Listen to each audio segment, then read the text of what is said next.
Il est presque 11h, édition spéciale sur BFM TV. Après cette fusillade devant un collège-lycée juif à Toulouse, le bilan est extrêmement lourd. 4 morts selon le procureur, 4 morts dont 3 enfants. Le tireur a tiré sur tout ce qui se trouvait en face de lui.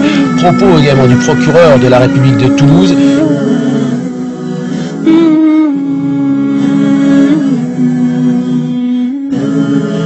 الحمد لله رب العالمين وصلى وسلم على نبينا محمد وعلى آله وصحبه أجمعين أما بعد أيها الإخوة والأخوات في المقدمة dans cette introduction à la série de questions-réponses je tiens ici à rappeler quelle est la position de l'islam ici face aux événements qui se sont produits ces derniers jours les asaf al-shadid malheureusement concernant le fait ici de voir une personne qui malheureusement d'après les derniers renseignements qu'on a eus à travers les médias, a tué des enfants dans une école juive, a tué des militaires, parmi eux des maghrébins, et il y avait parmi eux un entier. Au nom de l'islam, nous le rappelons,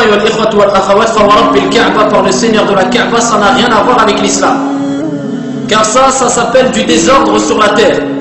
Et Allah subhanahu wa ta'ala, quand il a parlé du désordre sur la terre, il dit subhanahu wa ta'ala, وَبَعْدَ أَعُوذُ بِاللَّهِ مِنَ الشَّيْطَانِ الرَّجِيمِ وَإِذَا تَوَلَّى سَعَى فِي الْأَرْضِ لِيُفْسِدَ فِيهَا وَيُهْلِكَ الْحَرْثَ وَالنَّسْلَ وَاللَّهُ لَا يُحِبُّ الْفَسَادَ.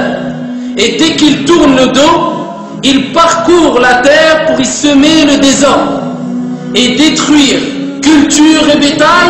وَاللَّهُ لَا يُحِبُّ الْفَسَادَ. Et Allah Azza wa Jalla n'aime pas le désordre. Ça ce n'est pas mes paroles. Ça ce n'est pas les paroles d'un savant. Ça ce n'est pas les paroles d'un compagnon. Mais c'est les paroles du Seigneur des cieux et de la terre, subhanahu wa ta'ala. Allah déteste le désordre, le fait de tuer des innocents, des femmes, des enfants, au nom de l'islam, pour soi-disant, entre guillemets, ici, venger des enfants en Palestine, ou je ne sais où, c'est un pur égarement, et c'est une preuve d'un manque clair de compréhension, ici, de l'islam. Et comment dire le contraire, alors qu'on le sait tous et toutes que ces actions-là, ces réactions-là, ces événements ne font que rajouter de la tension, que ce soit en Palestine ou dans d'autres pays musulmans. Et peut-être ces tensions qui vont être rajoutées ou accentuées vont provoquer la mort d'autres innocents et parmi eux des femmes et des enfants d'un côté ou de l'autre. Donc la personne aura sûrement voulu faire le bien, elle aura fait plus de mal que de bien. Et nous, en islam, on regarde an-niyya, on regarde l'intention, mais on regarde l'action aussi. Est-ce qu'elle est conforme aux ordres divins et prophétiques? Et s'il manque une de ces deux conditions, sache que l'action est rejetée. Et de dire j'ai une bonne intention, ça ne suffit pas. وَلِذَلِكَ قَالَ سُبْحَانَهُ وَتَعَالَى فِي كِتَابِهِ الْعَزِيزِ قُلْ هَلْ نُنَبِّئُكُمْ بِالْأَخْسَرِينَ أَعْمَالًا. Voulez-vous qu'on vous indique quels sont les plus grands perdants en œuvre? Allah il parle des plus grands perdants en œuvre. Qui sont-ils, ya Rab? الَّذِينَ ضَلَّ سَعْيُهُمْ فِي الْحَيَاةِ الدُّنْيَا. Ceux dont leurs actions, leurs efforts ici-bas se sont égarés. Mais avec cela, Allah dit dans le Coran al-Karim, en parlant de ces personnes-là, وَيَحْسَبُونَ أَنَّهُمْ يُحْسِنُونَ صُنْعًا. Mais ils pensent faire le bien. Et ils pensent faire le bien. Mais ils ne font que du mal. Ici, la question de l'effusion de sang n'est pas une mince affaire. On l'a dit et on l'a répété à maintes reprises. Et pourquoi pas? Alors que le prophète a dit, les premières affaires sur lesquelles l'être humain, les gens, rendront des comptes entre eux. Ah, on ne parle pas de la relation entre la personne et son créateur, Allah Azza wa Jalla. Mais le prophète, il rappelle, entre eux, les premières affaires sur lesquelles les gens rendront des comptes au jour de la résurrection, les affaires entre eux sont les affaires qui touchent à l'effusion de sang. Les affaires qui touchent à l'effusion de sang. Le fait de tuer une âme qu'Allah Azza wa Jalla a rendue sacrée. Nous, comme on l'a dit à maintes reprises, le musulman respecte à la base toutes sortes de personnes. Que ce soit un musulman, un chrétien, un juif, un athée, un bouddhiste, peu importe. Allah a dit dans le Coran, وَلَقَدْ كَرَّمْنَا بَنِي آدَمَ.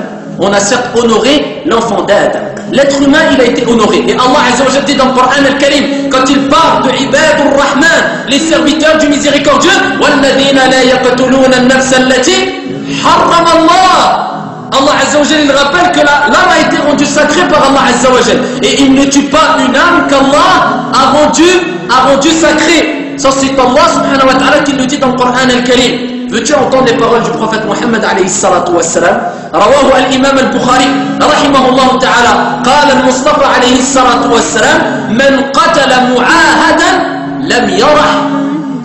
لم يشم رائحة الجنة. Le prophète il dit, celui qui tue al-mu'ahid, il ne sentira pas l'odeur du paradis, bien qu'elle soit perceptible à telle et telle distance. Qui est mu'ahid? قال العلماء, ce sont les personnes qui font partie d'un peuple avec qui les musulmans ont lié un pacte. Que ces personnes-là vivent dans un pays musulman ou bien dans un pays non musulman. À partir du moment où il y a un pacte qui les lie, il est considéré comme étant al-mu'ahid. D'accord? Cette personne-là qu'on se doit de respecter. Celui qui le tue, cette personne-là, c'est-à-dire, tu es en sécurité avec lui. Tu t'es engagé à le respecter. Quand il te voit, il ne veut pas te tuer. Quand tu le vois, tu n'as pas à vouloir le tuer. On n'exporte pas les problèmes. Nous, en islam, il y a des règles en islam.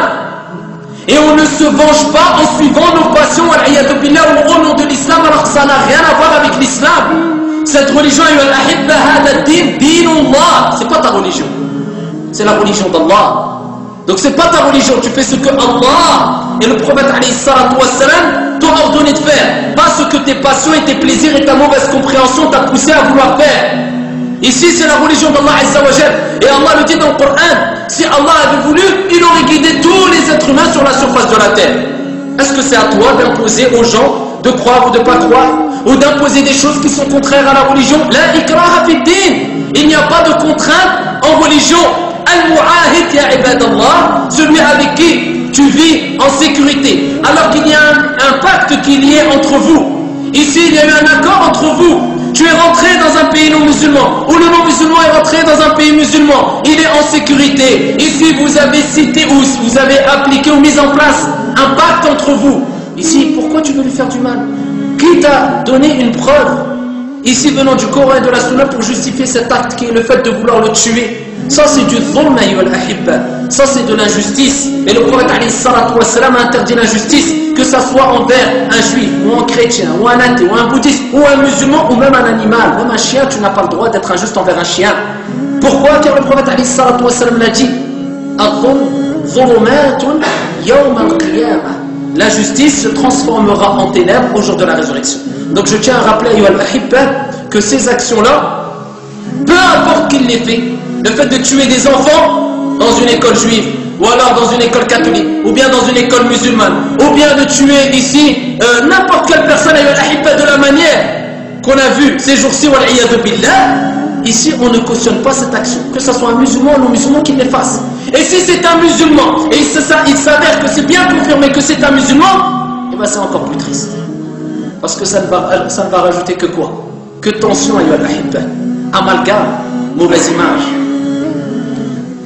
Ça ne va faire que rajouter des bâtons dans les roues pour les prédicateurs. Car le prédicateur, il s'efforce de faire quoi? De transmettre la parole d'Allah et de son messager avec la compréhension des ancêtres pieux. Montrer de façon ouverte et sans complexe aux musulmans et non musulmans ce qu'est vraiment l'islam. Voilà, comment tu veux rattraper, ya Abdallah, ici ce travail qui est un travail d'années après qu'il y ait eu ces actions faites au nom de l'islam? Comment tu veux les rattraper en une semaine ou 2 semaines? Il faut encore des années. Il faut encore des années de travail. Et nous, notre travail, c'est de transmettre. Après, c'est Allah qui met les faits dans les causes. Walakin ya ibadallah, au nom de l'islam, on ne fait pas ce qu'on veut. Et nous le disons clairement, nous ne cautionnons pas du tout ces actions-là, peu importe qui les fait, que ce soit musulman ou non musulman, mais quand c'est des musulmans qui le font, ça nous attriste plus. للأسف الشديد والله تعالى أعلم وأحكم والحمد لله رب العالمين.